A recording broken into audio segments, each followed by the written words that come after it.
What's up, YouTube? It's your boy Thomas back again with another rendition of Truth Be Told. This week, just going to go over a couple things. Wasn't really anything major in the news, except for, we all know this country's pretty much gone to shit. The far left extremists have pretty much taken over. They're demoralizing all the American values. We know there's an illegitimate man sitting in the presidency seat today. The demon rats broke the law, spat on our Constitution, and they just keep breaking laws and making shit up as they go along. America is no longer America, plain and simple. Anyways, moving on from that dark, the new empire, moving on from that shit. This week I want to talk to you about a couple of reboots that I saw, some rumors.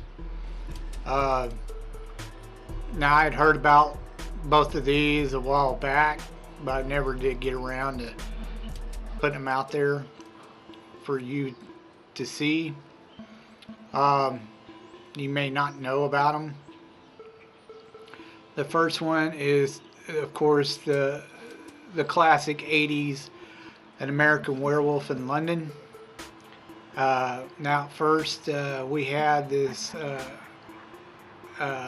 Max Landis version of the film.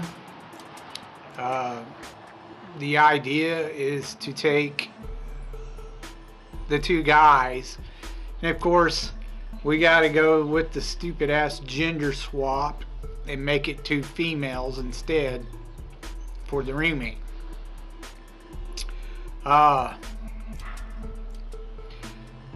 Apparently that version is no longer going to happen. That version has been scrapped. We do have a new version coming. It's still a remake of An American Werewolf in London, except for now it will be done by Robert Kirkman, who is also the creator, or one of the creators, of The Walking Dead.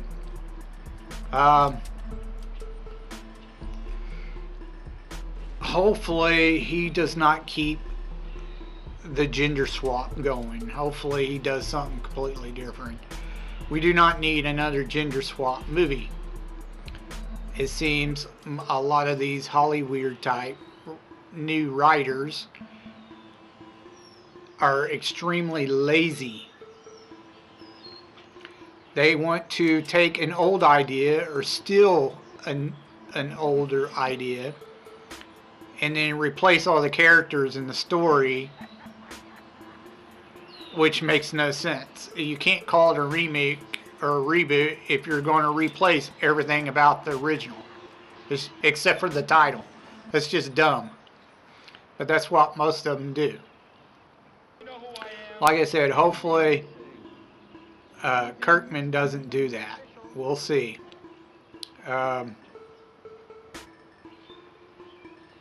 I am not against reboots or remakes. I'm really not. Especially if they're really older movies from like the 60s or 70s.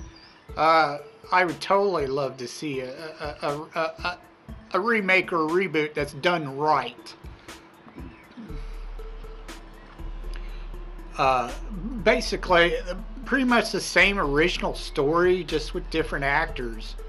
But pretty much the same. Not a whole complete rewrite. I hate when they do that, when they completely tarnish what made the movie popular in the first place, is the original story. When they rewrite the entire script, it's retarded. It's dumb. Don't do that. Keep it the same for the most part. Just done with different actors, and better CGI, but still, you pretty much do the same story and still make the money off of it, even with the same title. Just don't change the story around, and you don't need to change the characters. I have no problem with female leads in movies, as long as the story's pretty much original. Don't steal an original movie and then gender swap them. It's just dumb. It's lazy fucking writing. It's cheap ass shit. Stop it. The next reboot remake that I saw that maybe you've not heard of, and I couldn't believe it when I saw this. I was just like, oh my god, that is the dumbest shit. They plan on doing an all-female version of the Expendables. Oh my god, that is so dumb. Like, that's, an all-female version of a remake or reboot has worked so well in the past. Come on, how many times have they tried this and it's failed? Every single time. Not one all-female version movie has made an impact, a real impact, except for being shitty as fuck. Now, I don't even know who they would cast in this movie, to be honest. As far as supposed badass chicks that are supposed to be able to kick some major ass, some action female stars who are believable as kick-ass action female stars. I can maybe name 3 max.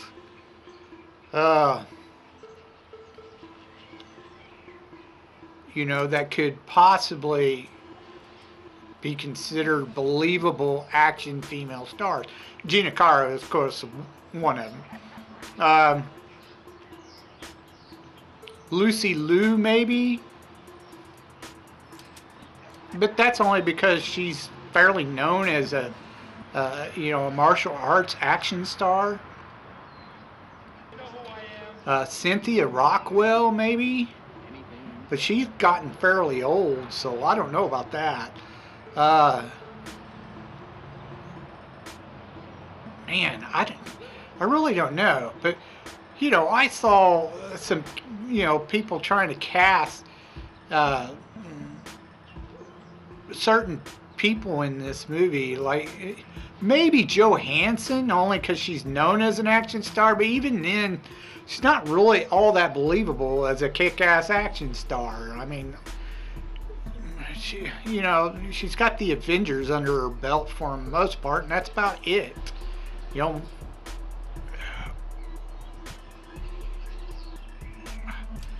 I don't know. I can't name any. I mean, but they were trying to name someone like, come on, Linda Hamilton. Come on, that bitch is old as hell. I mean, she was never really a believable action star anyway. She was one of them that I saw. Jolie, Angela Jolie. I just never saw her as a believable action star. I mean, she was okay, but she really wasn't that believable. And if there were a few others that I were just like, come on, that they were trying to name as action stars.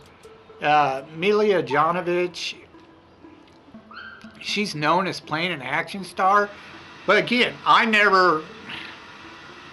half-assed liked the Resident Evil movies. They were okay, but she just didn't come off as an action star to me. Sorry, but she doesn't. She's too princey, whatever. But they would name stuff like Kristen Stewart. Come on, give me a fucking break. Some of the others that they listed, I was just like, they are not believable action stars. I'm sorry, they're not. You just can't really find any that are actually believable action stars. And that's who they were naming, a bunch of, for some of the lists that they thought should be in this movie. Whatever. None of them. 2 or 3, maybe, tops. You can name actresses that you could actually name who could be believable action stars. This movie's so dumb. Hollywood just does not learn its lesson from failure after failure after failure. You cannot have an all-female cast. It does not for something like a remake or reboot. It doesn't work. Stop trying. Women are not like that. They're not badass action chicks, you know, badass. You know what I mean. It's got to stop. But anyways, moving on. Well, you got 0.5% who, you know, are actually what I would consider warriors as far as females go. You know, in the real world. It's just dumb. Stop doing it.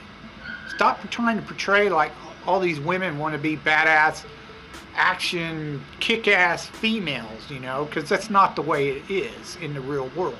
It's just dumb. That's why it's not working. It will never work. You know, women are ladies. You treat them like ladies. Like I said, 0.5% of the world's population may be like a tomboy. Get over it. Wake up, Hollywood. Anyways, moving on. Let's get on to your B movie reviews. Alright, movie holics. We are back on Action Week this week.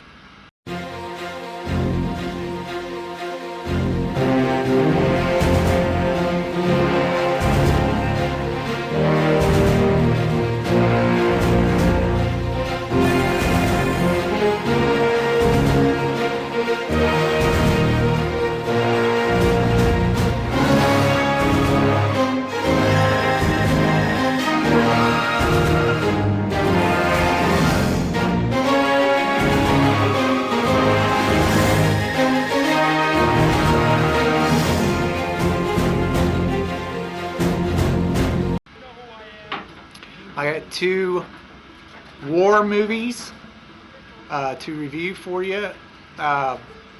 Went with the war movie route. Haven't done it in a while, so I figured go ahead and do the war movie action flick. Now, with most war movies, sometimes it's not always a lot of action. The vast majority of it is actually drama. There's a lot of drama in most war movies. It just comes with the territory. First one I want to talk about is called Battle of the Bulge. And it was done in 1965. It starred Henry Fonda and Robert Shaw. And it actually made a pretty decent amount of money for back then. It made about 11 million worldwide, which is actually fairly good for back then. Basically, this is just a basic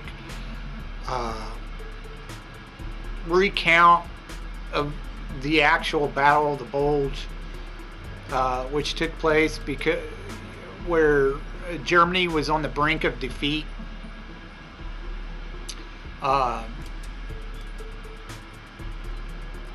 Especially after they tried to attack Russia.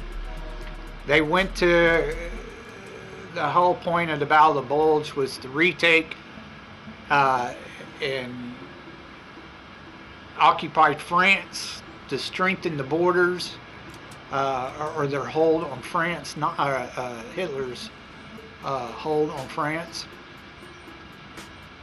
Now, naturally, this didn't quite work out so well. And this is basically like a retelling of the battle that happened between the tank brigades on the American side and the Germany side.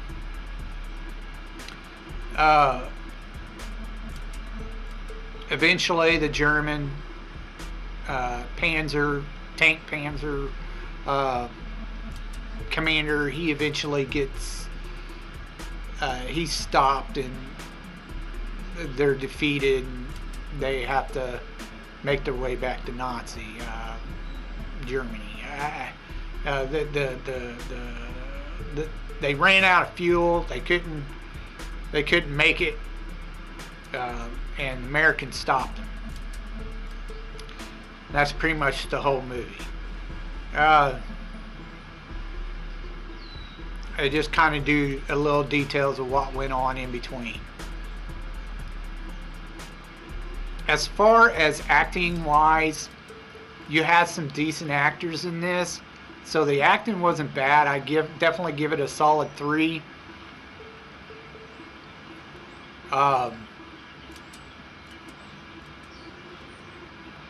The acting was more like they were on stage, like a stage production. That's just the way it was in the 60s, most of the acting.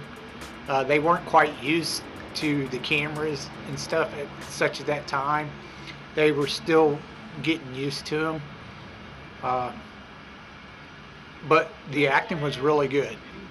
As far as special effects go, you had shit blowing up and all that kind of crap. It actually wasn't bad.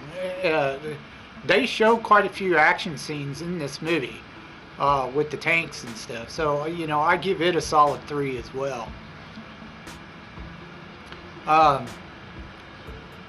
The story, of course, was, a historic reenactment based on the true story of the Battle of the Bulge. So, story-wise, you have to give it a 3 as well, because it's historic. It may not be completely historically accurate, but it was pretty close. So I definitely give it a 3 as well. Overall, this movie definitely gets a solid 3. It was decent. It's worth a watch, And I'm not really into the old 60s war movies. Just, that era of war movies just didn't really do it for me. Like I said, it was too theatrical, too theater stage type acting. So, but this one was alright. It wasn't bad. I give it 2 thumbs up. It's a good movie if you like a war movie. Check it out. Moving on to the next one, which was, like I said, you get a lot of drama sometimes with these war movies, and this one had quite a bit of drama in it. Very little action sequences. It had a little bit, but not that much. It was more dramatized than it was action. It's still a compelling story, though. It was called Glory. Now, this is based on a true story of a colonel who got put in charge of commanding Colonel Robert Shaw from the writing of his writings and accounts of when he commanded the 1st All-Black Regiment during the Civil War. He had to deal with prejudices from both the blacks and the whites.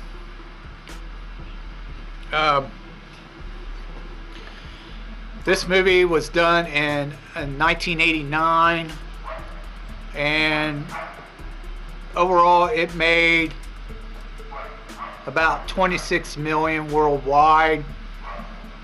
So it didn't do all that great. It did okay. It starred Matthew Broderick, and it had Denzel Washington in it, and of course Morgan Freeman, and it had several other decent actors in it. Like I said, this story is about Colonel Robert Shaw training the 1st All-Black Regiment. and it's based off his writings of his account, his journal. I basically, uh, he was constantly having to deal with, you know, there's a kill order for, any black who left the regiment and is found across the border or whatever, on the southern side, they would kill them because they consider them outlaw slaves. And then he also had to deal with part of the Union Army where the whites just still wasn't ready to accept blacks yet as equals. So he also had to deal with that. But at the same time, there were blacks in the unit who did not like whites. So he had to deal with the blacks' hatred of whites. All at the same time, he had to get these men ready to actually fight. No one wanted them to actually fight in the war. They were basically just for show, to say, hey, we got an all-black regiment, but they just don't do any fighting. So he wanted to prove that, his regiment was ready to fight for the country. So he eventually got his chance towards the end. I can't remember what the name of the fort was that they attacked, but it nearly wiped out his entire regiment. They were the first ones to charge the fort. The fort, of course, was a Confederacy fort, and it was never breached, never taken during the Civil War, not once. And they tried many times to take it. Anyways, that's the gist of the movie. Of course, his character dies, and most of the regiment dies. This was a pretty decent movie. I liked it, even though it had quite a bit of drama in it. I like decent war movies if they're done right. This one wasn't done too bad. It kept me intrigued. Plus, the actors were really great. You had some excellent actors in this movie. As far as the acting go, I give it a 4. You had some top-notch actors in this movie, so the acting was spot on. They definitely get a good 4, a 4+, almost excellent. Not quite, but pretty damn good. As far as CGI goes, it's basically war reenactments is what it was of the Civil War. So, they made a few mistakes, but it was decent enough, so I give it a solid 3. So this, all the war crap is CGI. Yeah, it was a decent 3. As far as explosions and stuff go. Another thing is the overall story. Again, we're talking about historical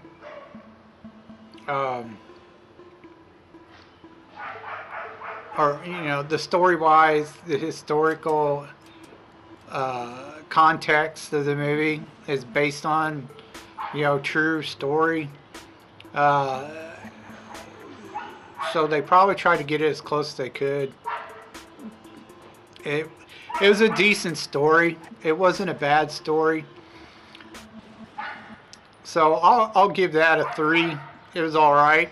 Wasn't bad. Overall, the movie was a good solid 3. A 3+. It was a good movie for a war movie, especially about the Civil War. I'm not real keen on, the Wild West kind of, Western type movies or Civil War movies. I'm not real keen on them. I just something about the the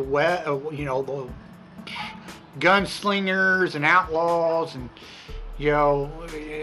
cowboys and Indians kind of those type of movies just don't really do it for me. I've never been a real big fan of westerns. Movies about Indians, maybe, but cowboys and Civil War crap, nah, not really. Just not a big western fan.